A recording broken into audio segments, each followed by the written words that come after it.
latest episode of Balance Gear could be compared to that moment in average episode of Hell's Kitchen when Chief Ramsay gets angry, as our benevolent trio just started to cook for real. For the sake of not wasting your time, I'll only focus on warrior changes and go over them from least noteworthy to most important ones. Timestamps provided for anyone wanting to skip to the meat and potatoes.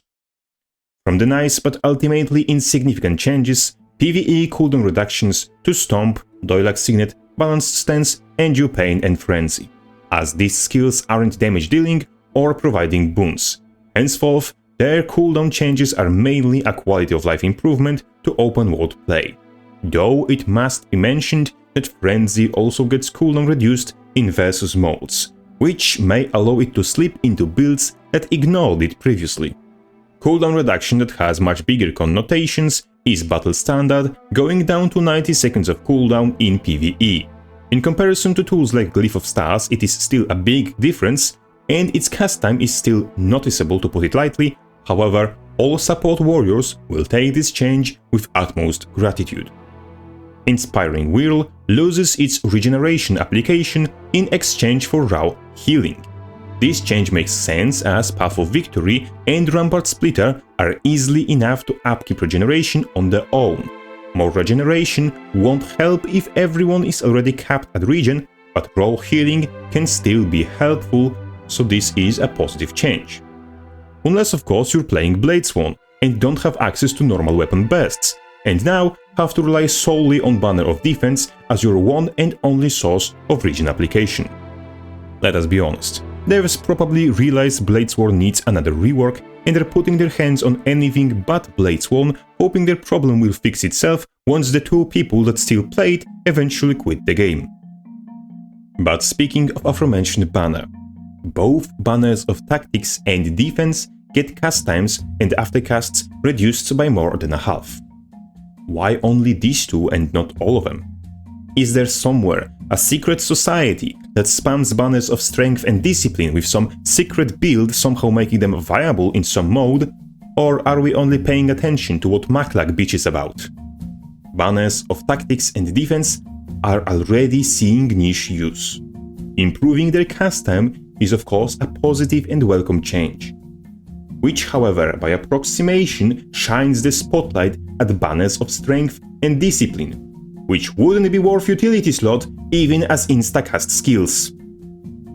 Speaking of instacasts, Signet of Stamina finally officially becomes one. This is the way it was always supposed to be. We are thankful for this change. To wrap up complaints about skill changes, Sight Beyond Sight will now remove up to 3 debilitating conditions, and Featherfoot Grace gets shorter duration of its effects but also shorter cooldown. While Grace change is a notable improvement, as Stun Break benefits greatly from reduced cooldown, and difference between 4 and 5 seconds of resistance and super speed is negligible in comparison to 5 seconds of cooldown. Sight Beyond Sight change, however, fixes none of its issues. Sight Beyond Sight is a horrible amalgamation of weak effects that's worse than some of its parts. Guaranteed crit is lesser than 3 of such crits granted by Sigil of Intelligence. Its reveal requires enemy to stealth in front of you to even give you a chance of applying it, or requires you to have Cheat Engine installed to know when invisible foe enters its effect radius. It can't be applied preemptively, which makes it worse at preventing your opponent from abusing stealth than On My Mark, which does so on top of applying 15 stacks of vulnerability. To add insult to injury its newest buff, the extra cleanses only remove debilitating conditions, which makes it useless in place of Blanket Cleanse, making it bad at combating Condi builds of every stealth-heavy class. Sight Beyond Sight remains worse than every other skill in Warrior's arsenal. If you're trying to lose, this will definitely help you achieve that goal. Knocking off final few inconsequential changes, here we have strength improvements. Very minor improvements.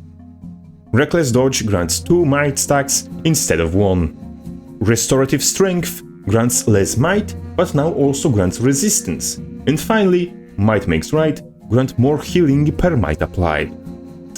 Yes, all of these are, well, indeed, buffs. Blood Reckoning Berserker enjoyers will definitely take resistance from restorative strength with utmost gratitude, but besides that, what the hell are these changes supposed to enable? The only selling point strength currently has, for PvP especially, is Berserker's strength and other damage steroids, allowing you to burst your opponent down as fast as possible. Running strength used to be meta when peak performance used to reduce cooldown of mending to 16 seconds. With that gone, all strength has left is damage and one sustain trait. And to equip aforementioned sustain trait in the first place, you have to forego the very thing that makes strength justifiable in those few builds that run it. If you want to improve strength, consider putting Might Makes Right in place of Pinnacle of Strength and it in place of Building Momentum.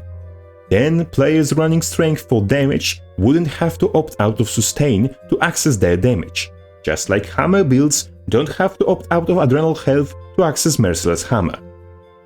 When something literally called defense is better damage line than something called strength, you know mistakes were made along the way. Strength will still require more time in the oven. Support build improvements, however, are already starting to look crispy. Firstly, Shrug It Off will activate on use of healing skill, and there was no mention of internal cooldown, which in combination with combat stimulant having ammo seems like only bit of love blades one received for a bloody long time.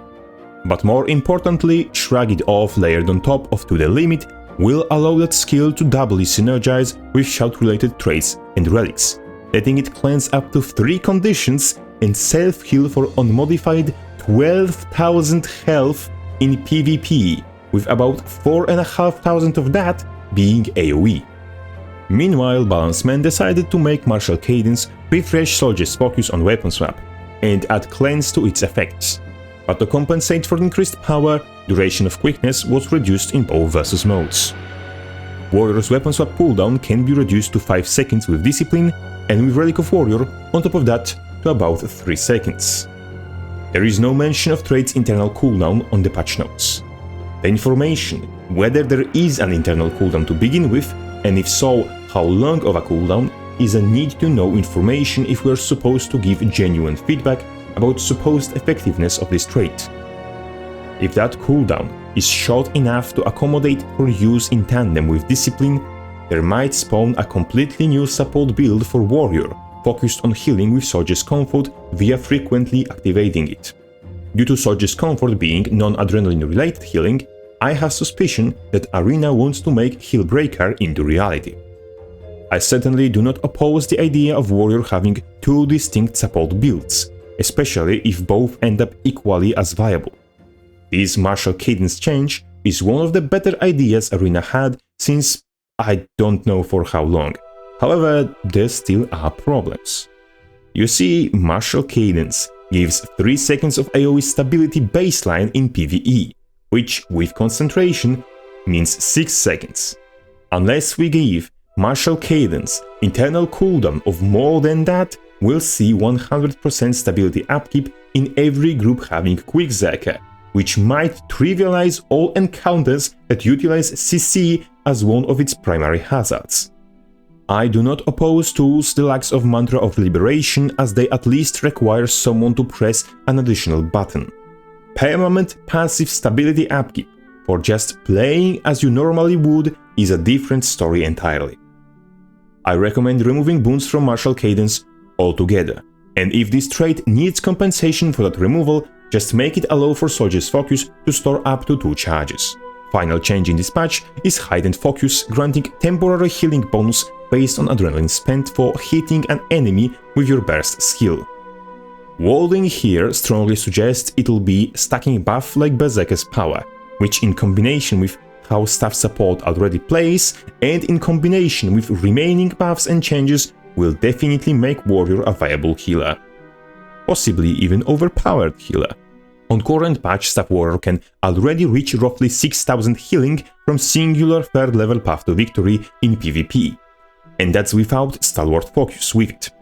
With new Heightened Focus and with Soldier's Comfort, there's a chance higher than 0 that Warrior will occasionally slap a 10k heal across somebody's health bar, which specifically with upcoming Heretic Amulet Warrior will be able to do whilst still having significant kill pressure and self-survivability. These are interesting changes that might result in formation of multiple distinct support builds for all three game modes, as some of these options will be strong enough to potentially make even non-support builds reach for them, which might result in repeat of old reliable, reducing base numbers and increasing stat scaling to compensate. My wish for my class is for it to be on equal ground with anyone else, not to get overbuffed and become a crutch for the mindless. Anyhow, numbers going too far up can be remedied with a hotfix. This patch, even considering the darkest possible scenario, is still better both for Warrior and the game in general than the previous one. On that note, Crabface out.